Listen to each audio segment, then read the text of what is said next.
ሰላም ቤተሰብ ኢትዮጵያውያን ኤርትራውያን እንዴት ናችሁ? እግዚአብሔር ይመስገን ደህና ነኝ። ዛሬ የመጣሁት እንግዲህ የክብደት መቀነስን በተመለከተ ነው። ሁላችሁም ያው ሬዲ ናችሁ አይደለ? ዌይት ሉዝን ለመቀላቀል? አዎ። ሁሉ ነገር እንግዲህ ለማድረግ ኢንትሮዳክሽን ያስፈልጋል። ምክንያቱም አንድ ነገር ለመጀመር ስንፈልግ አንደኛ ከልባችን ነው ወይ? እንግዲህ ክብደት መቀነስ ቀላል ነገር አይደለም፣ ደግሞ ከባድም አይደለም። ራሳችሁን ማሳመን ግን ግድ ነው። መጀመሪያ ከራሳችን ጋር እንግዲህ ከራሳችን ጋር መታረቅ አለብን። አንደኛ ነው እንግዲህ አንደኛ ከራሳችን ጋር መታረቅ አለብን ስል አንዳንድ ሰው ክብደት ስለጨመረ ብቻ ራሱን በራሱ ልብስ ይለብስና መስተዋት ያይና ራሱን ይጣላል። ምን መሰልኩ ይላል። ለምንድን ነው እንደዚህ የወፈርኩት? እንደዚህ አልነበርኩም፣ እንደዚህ ነበርኩ፣ ምለብሰው ሳይዝ እንደዚህ ነበር፣ አሁን እንደዚህ ሆንኩ ነው። ይሄ ሁሉ ነገር ከጭንቅላታችን ማውጣት አለብን። እኔ ወይም አንቺ ወይም አንተ ብቻ አይደላችሁም። ሁሉም ሰው ልንገራችሁ ከሳይዝ 1 ወይም 2 ወይም 3 ተነስቶ ነው ሳይዝ 20 የሚገባው እና አንቺ ብቻ ወይም አንተ ብቻ አይደለም፣ ሁላችንም ነን። ነገ ጠዋት ተመልሼ ቦታ ይደርሳለሁ ብላችሁ ለራሳችሁ አሳምኑት። አንደኛ። ሁለተኛ ደግሞ ራሳችንን ማክበር። ራሳችሁን አክብሩ። ቆም ብላችሁ እኔም ቆንጆ ነኝ፣ እግዚአብሔር የፈጠረው አላህ የፈጠረው ኢየሱስ ክርስቶስ በአምሳሉ የፈጠረኝ ቆንጆ ነኝ፣ ምንም ነገር አይወጣልኝም። ትንሽ ክብደት ጨምሬያለሁ። ያንን ከሌላ ሰው እኔ በምንም አይነት መንገድ ከማንም ስለማላንስ ማድረግ ስለምችል አድርገዋለሁ። በቃ አስተካክዬ ዲሲፕሊን ሆኜ መበላት የሌለበትን ነገር አቁሜ ቦታዬ እስከምመለስ ድረስ ራሴን ጠብቃለሁ። አለቀ። ይሄንን ማድረግ አለባችሁ። ሶስተኛ ደግሞ ለራሳችሁ ጊዜ መስጠት። ለራሳችን ጊዜ መስጠት በጣም አስፈላጊ ነው። ለምሳሌ እረፍት፣ እንቅልፍ ክብደት ለመቀነስ በጣም ከሚያስፈልጉት ነገሮች አንዱ ነው። አንዳንድ ሰው ብዙ ስራ መስራት ኪሎን የሚያስቀንስን ይመስለው ሰው አለ ነው። ድካም ራሱ በጣም ሲደክመን ጥሩ እንቅልፍ አንተኛም። ስለዚህ ከድካም በጣም ብዙ ድካም ከመድከም ትንሽ አቮይድ አድርጉ እንደሱን አይነትን ነገር። መድከም ደግሞ ባዲያችን ብቻ አይደለም። ድካም ሲባል ልብ በሉ፣ የጭንቅላት ድካም። ቀኑን ሙሉ ጭንቅላቱን ሲያሰራ የሚውል ሰው አለ፣ የማያገባው ነገር ውስጥ ገብቶ። ይሄንን ቢደረግ ኖሮ፣ ያንን ባረግ ኖሮ፣ ያንን ብገዛ ኖሮ፣ በቃ በፍጹም ይሄንን ነገር ከጭንቅላታችሁ አስወጡ። የምትችሉትን በዚህ ምድር ላይ የምንችለውን ብቻ ነው የምናደርገው። ከምንችለው በላይ ጭንቅላታችንን ልናሳብጠው፣ ልናሳምመው፣ ልናፈነዳው እንችላለን እንጂ እኛ የምንለውጠው ነገር የለም። ፕሊስ ጸልዩ። ሌላ ደግሞ በራስ መተማመን፣ ሰልፍ ኮንፊደንስ ቬሪ ኢምፖርታንት። እመኑኝ፣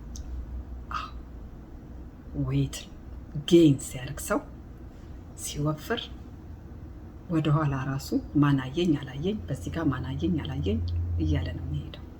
ለምን? ምን አከልኩ? ምን ይለኝ ይሆን? አውጡት ከጭንቅላታችሁ። ማንም ምንም ይበል፣ አንቺነትሽን አንተነትን መለወጥ አይችልም። በቃ እኔ ነኝ። ማንም ሰው ልወፍርም ልክሳ እኔ ነኝ። ጥሩንም ነገር ከባዱንም ነገር ምኑንም የምወጣው ብቻዬን እንጂ ማንም ሰው እኔ ጋር መጥቶ የኔን ችግር አይወጣልኝ። እመኑኝ። ለራሳችሁ ስትሉ በሉ። ለራሳችን ስል፣ ለራሴ ስል፣ ለጤናዬ ስል፣ በቃ ጤነኛ ሆኜ ለመኖር ስል፣ ለማንም ስትሉ አይደለም። እዚህ ጋር በጣም ራሳችሁን ማሳመን ያለባችሁ ክብደት የምቀንሰው ለራሴ ለጤናዬ ስል እንጂ ለሰው እይታ የሚለውን ነገር አውጡት። ለሰው እይታ አይደለም። አንደኛ ለጤና ነው። ሁለተኛ ልብስ ለብሳችሁ መስተዋት ላይ ቆማችሁ ውይ ደስ ስል ውይ አሪፍ ነው ያምርብኛል ትርፍም ቢሆን ማለት ነው። ይሄ ትርፍም ቢሆን ያንንም ኢንክሉድ ያደርጋል ማለት ነው። ሌላ ደግሞ በጣም አስፈላጊ በጣም ክብደትን ለመቀነስ እዚህ ጋር የምትቀላቀሉ ከዛሬ ጀምሮ ነው የምነግራችሁ። ይሄ ማስጠንቀቂያም ጭምር ነው። በየ3 ቀኑ በየ4 ቀኑ በየሳምንቱ ሚዛን ላይ እየወጣችሁ አልቀነስኩም፣ 1 ኪሎ ብቻ ነው የቀነስኩት፣ እንደዚህ የምትሉ ከሆነ አትጀምሩት። ያም ራሱ ሌላው ስትረስ ነው እንድትጨምሩበት፣ በኪሏችሁ ላይ እንድትጨምሩበት የሚያደርግ ማለት ነው። ልክ ስትጀምሩ ዌይት ሉዝ ማድረግ ስትጀምሩ ማለት ነው ትጽፉታላችሁ፣ ተመዝናችሁ ክብደታችሁም ማለት ነው። ከ2 ሳምንት በኋላ የመጀመሪያውን ከ2 ሳምንት አትሊስት ካስቻላችሁ 1 ወር ብትጠብቁት ደስ ይለኛል። 1 ወር ሳትመዘኑ ብትጠብቁት በጣም ደስ ይለኛል። ካለዛ በ15ኛው ቀን ተመዘናችሁ ጻፉት። በፍጹም ተስፋ እንዳትቆርጡ። በፍጹም ተስፋ መቁረጥ የሚባል ነገር የለም። ለምን በሉኝ፣ የመጀመሪያው 1 ወር ላትጨምሩ ልትቀንሱም ትችላላችሁ፣ ልትጨምሩም ትችላላችሁ፣ አይታወቅም። የመጀመሪያው ወር ማለት ነው። ስለዚህ ያ ዲስካሬጅ ሊያደርጋችሁ አይገባም።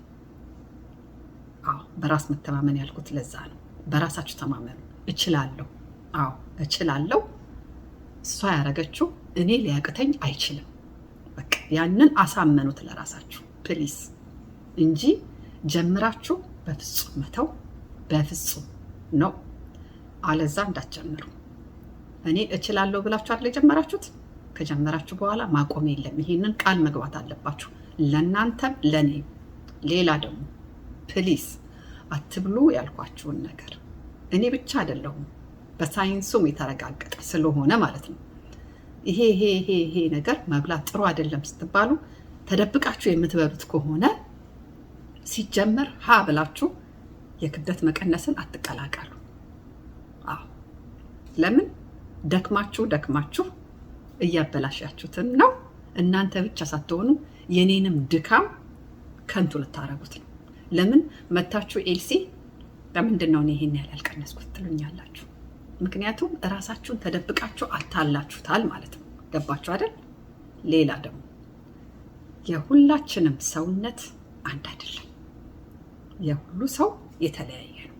አንዷ መታ እኔ በ1 ወር 3 ኪሎ ቀነስኩ፣ እኔ በ1 ወር 5 ኪሎ ቀነስኩ ብትላችሁ፣ እንዴት እኔ በ1 ወር ግማሽ ኪሎ ቀነስኩ፣ እንዴት እኔ በ1 ወር ምንም አልቀነስኩም ብላችሁ በፍጹም ከራሳችሁ ጋር እንዳትጣሉ። ይሄንን ካሁኑ ነው የምነግራችሁ። በቃ ይሄንንም ዛሬ የሰራሁት ቪዲዮ ለምንድን ነው መጀመሪያ ዘለን ዌይት ሉዝ ብለን ከጀመርን በኋላ ድብልቅልቅልቅ እንዳይልብን እንዳይምታታብን፣ በቃ አውቀ ነው ይሄ ነው። ስለዚህ እችላለሁ፣ አረጋለሁ፣ ከዚህ ነገር ራሴን አገላለሁ ብላችሁ ማለት ነው። እሺ እንደዚህ ስላችሁ ደግሞ ስትረስ አይደለም። ይሄ ሁሉን ነገር ቀለል አድርጋችሁ ኑሯችሁንም ቀለል አድርጋችሁ እሱም አንድ ማረር ያደርጋል። ለምሳሌ የኔ ኑሮ እንደዚህ ነው፣ የዛ ሰው ደግሞ እንደዚህ ነው። እሱን ሁሉ ከጭንቅላታችሁ አስወግዳችሁ ማለት ነው እንደ ራሳችሁ ኑሩ። እንደ ራሳችሁ፣ እንደ ኢንካማችሁ፣ እንደ ቤታችሁ ኑሩ። እንደ ሌላ ሰው በፍጹም አትኑሩ፣ አደራ። ይህም ትልቅ አስተዋጽኦ አለው።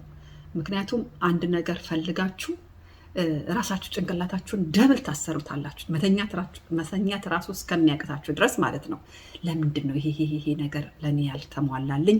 ለምንድን ነው ይሄ ነገር የጎደለኝ? ያንን ነገር በሙሉ ማስወገድ አለባችሁ። እሺ፣ አሁን ክብደት መቀነስና ክብደት መቀነስ ላይ ብቻ ነው የምንሰራው። ሌላ ነገር ማለት ቪዲዮ አልሰራም ማለት ሳይሆን እናንተ በቤታችሁ ክብደታችሁን እየቀነሳችሁ ሌላ ነገር ተጨማሪ ጭንቅላታችሁ ውስጥ ማስገባት የለባችሁም ማለት ነው። ለምሳሌ አንዳንድ ሰው ይሄንን ቦታ እንደዚህ መቀየር አለብኝ፣ እዚህ ቦታ መሄድ አለብኝ፣ እንደዚህ ቫኬሽን፣ እንዴት ነው የተጨናነቀ ነገር። የምትችሉት ከሆነ ዛትስ ፋይን። የማትችሉትን ነገር ግን ጭንቅላታችሁን አታሰሩት፣ አታስለፉት፣ አታድክሙት። ጥሩ እንቅልፍ እንዲተኛ ማለት ነው። እሺ እንቅልፍ በጣም በጣም በጣም እንቅልፍ የማይተኛ ሰው ቦርጭ ነው የሚያወጣው። ዌይት ሉዝ እንኳን እያደረጋችሁ እንቅልፍ ካልተኛችሁ ሆዳችሁ ብቻዋን እንደዚህ ነው የምትቀረው። እንቅልፋችሁን ሰዓታችሁን አስተካክላችሁ በጣም የእንቅልፍ ችግር ካለባችሁ ደግሞ የእንቅልፍ ኪኒኑን ሁሉን ነገር አሳያችኋለሁኝ። እየወሰዳችሁ ትኝት ትበሉ። በቃ ይሄንን ሹገር ነገር አደራ አደራ። ሲጀመር ክብደት ያለን ወፍራም ጌን ያደረጋችሁ ሰዎች በአጠቃላይ ስኳር ለእናንተ አደገኛ ነው። አደጋ ነው። አይ ሃቭ ቢን ዜር። ለዛ ነው የምመክራችሁ። ይሄው አሁን እንደምታዩኝ ሆኛለሁ። አይታችሁታል፣ ፎቶዬን አይታችሁታል፣ ምን ያህል ጌን አድርጌ እንደነበር ማለት ነው። አብረን እንሰራለን። ሰዎች አስጠላችሁ፣ ምን ነው ንፋስ ሆናችሁ እስከሚሏችሁ ድረስ ከፈለጋችሁ መቀነስ ትችላላችሁ። ዋናው የእናንተ ብርታት ነው። ኧረ በቃችሁ፣ ኧረ በቃሽ፣ ኧረ በቃ እስከምትባሉ ድረስ መቀነስ ትችላላችሁ። ያንቺ ሰውነት ያንቺ ነው። አንቺ ማዘዝ ትችያለሽ ወይም አንተ ማዘዝ ትችላለህ። ራሴን ማሸነፍ አለብኝ። በቃ ይሄንን ነው የምላችሁ። ራሳችሁን አሳምኑ እህቶቼ። አዎ እንገናኛለን ሱን ከዌይት ሉዝ ጋር። ሁላችሁንም ወዳችኋለሁ። አመሰግናለሁ።